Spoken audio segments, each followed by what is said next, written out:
on because you spoke about tech, large cap tech in particular, that you would be underweight because of US recession and stagflation worries. Let's get into management. You might want to listen to this one as well. What kind of hit it could have for the IT sector, or could we be resilient? We have Happiest Minds joining in. Venkatraman Narayanan, who's the MD and CFO of the company, joins in. Along with him is Joseph Anantharaju, who's the Executive Vice Chairman and CEO of the Product and Digital Engineering Services of the company as well. Thanks a lot, gentlemen, for joining in. Season's greetings to you all as well. Venkat, let's start with you. You know, the street is worried about US recession. They worry that stagflation will hurt. You were optimistic after the third quarter. You said that demand environment is a lot better than what the street was fearing. Now that, we're in the middle of the fourth quarter, what's your sense and what kind of growth can you report this year? Yeah, good morning and happy festival wishes to all viewers and you. Yes, we are reasonably upbeat about our performance, our outlook as it stands right now. We are currently in our planning phase. Our teams are working with the clients and customers on renewals and budgets for the next year. What's coming in is, I would say positive, but obviously colored slightly by the fears of recession and maybe some part of the stagflation that you mentioned in the US. US happens to be our largest geography, and so we need to be keeping our ears very close to the ground on the happenings in the US. And things are happening at a fast pace under the current dispensation, whether it is on tariffs or support to USAID and other organizations. And today you must have read what's happening to the cuts in the education sector that are being affected by the dispensation. So to that extent, yes, things are kind of colored. We are just coming out of a year where we have shown very good or decent growth, and looking forward to a similar kind of a growth. So would you end this year? Would you end this year with 30% growth as you had earlier aspired to? Because the first 9 months are 25%. Now things are looking a little colored. And what are the clients doing? Are they renewing? All your renewals for this year, have they been done? I had already mentioned that this year, while we have not given a guidance of 30%, we said 30 to 35% as a forecast. The lower end of 30% is looking difficult, but we have not, changed the forecast as of now, given the way things were panning out. And we have a certain amount of revenues coming in from Artha banking, which is kind of lumpy. So without knowing exact contours of how that is, we said we'll hold on to 30%, but 30% is looking a little bit of a challenge. That's what we said end of Q3, and we continue to say that as well. Don't want to talk more than that because we never gave a guidance of anything in terms of top line other than a broad forecast of 30 to 35%. But going to the next year, I was just talking about the next year growth. We are calibrating all the information that's coming in. Today, we are a much larger company thanks to the acquisition of Pure Software RES, and we have also acquired customers from Gabs in the Middle East. So, there are quite a bit of work that's happening to ensure that we get all the numbers together. Renewals that were the large renewals that were to happen, many of them are in an advanced stage of closing, either way with the customers. So things are progressing as normally they are, but the only I would say is about. Venkat, allow us to understand this. You're saying that that 30% objective of growth, 30% looks a little challenging. We're just trying to understand whether it's because of slower decision making of your US clients, which means that some of this uncertainty on macros, tariffs, US growth, that starts showing up, that has started showing up. So are you saying 30% growth in FY25 is a challenge because of Q4 decision-making slowing down in the US? Or is it looking like a challenge because there's a delay in final deal closures, and maybe instead of Q4, those deals are booked in Q1? So then it's just a matter of a couple of additional weeks, which falls into a different month. Which one is it? It's mainly on account of two things. When we started the year, we thought we'll get the entire year from a consolidation standpoint from both the companies of Pure Software and RES. While the closing happened early April, by the time we could get into the consolidation phase, we lost about 1.5 months. So that was one reason that affected us, and that's about set us back by close to $10 million, $7 or $8 million.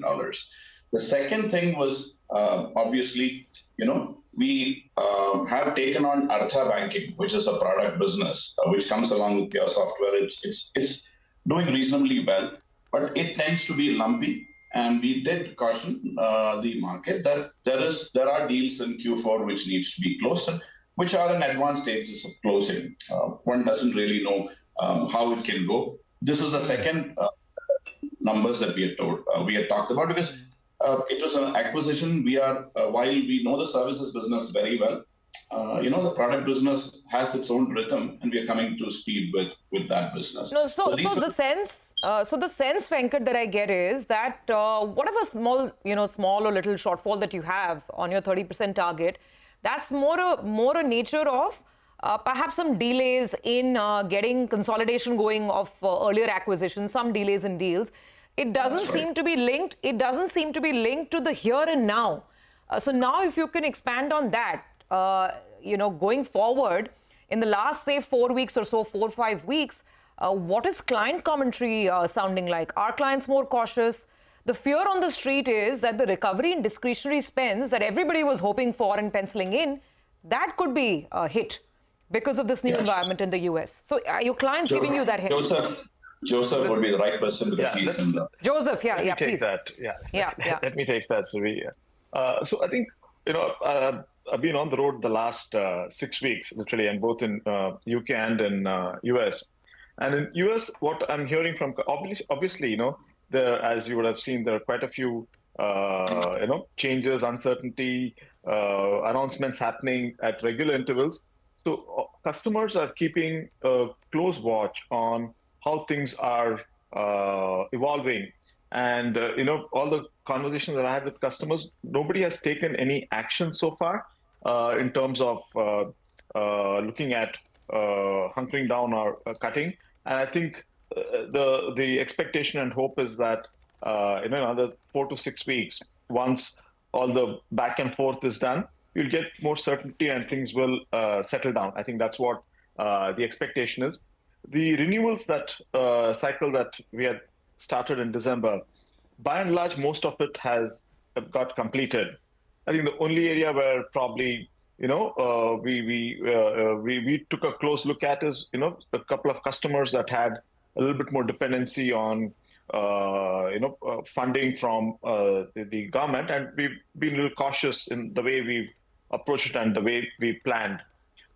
There's also a third element to this that customers are looking at this as if we need to really optimize on cost driven by the overall broader macroeconomic factors, work still needs to get done, right? The projects are started. And what I'm seeing is there's at least an inclination or customers looking at how do you get more for the same amount of dollars. And I think that in some cases will give us an opportunity in terms of being able to get some work out to India, more offshoring. So I look at it as as an opportunity, and if we can identify the type of customers that would have to do this, we should be able to turn this whatever I'm seeing in the news and elsewhere into an opportunity. Okay. All right. Things a little bit gloomy or a little bit muddled in the near term, but let's get a longer term closing comment from you, gentlemen.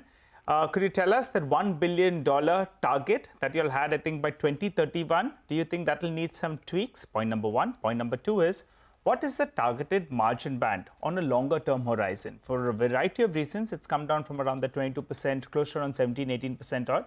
Should we be working with this band? I'll take the question on the margin band. Yes, EBITDA has been between 20 to 22%, and operating margin has been at the 18% number that we were talking about.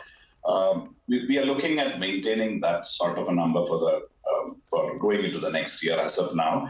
The only point that I've been referring to is the investments that we are planning to make in Artha Banking. because we need to make that. There is a little bit of investment that we need to make it usable for the Indian banking sector, which is bustling, and also Middle East, where there is quite a bit of demand for digital transformation, the BFSI sector. The second is, there is a little bit of investment that continues to grow into the generative AI business, GBS business that we have been doing. Between the two of them, last year generative AI, or this current year, we should end up spending between $2.5 to $3 million. And Artha Banking would be a similar number going into next year. And these are the two numbers that we are keeping a close track on, and making sure that they pay off for themselves either in the immediate year or the future years. And what about the margins? The margins, we are hopeful of maintaining in the similar kind of range. 18% approximately, right? That's right. And $1 billion. We'll come back to it. We are currently in our planning phase. We'll come back to that because we need to work out the final numbers. But as of now, we're trying to maintain that number in terms of margins. Yeah, okay. All right, a little short on time, gentlemen, but thanks a lot for giving us some color. We look forward to having a chat with you all at the end of this fiscal when you'll report your Q4 numbers. Wishing you all a happy Holi in advance and all the best for the remainder of this year. And Happy Holi. In the next month. Bye-bye. Thanks. Same to you and Team CNBC. Thanks. Bye-bye. Thank you. Thank you so much. Thanks for joining in. Well, time to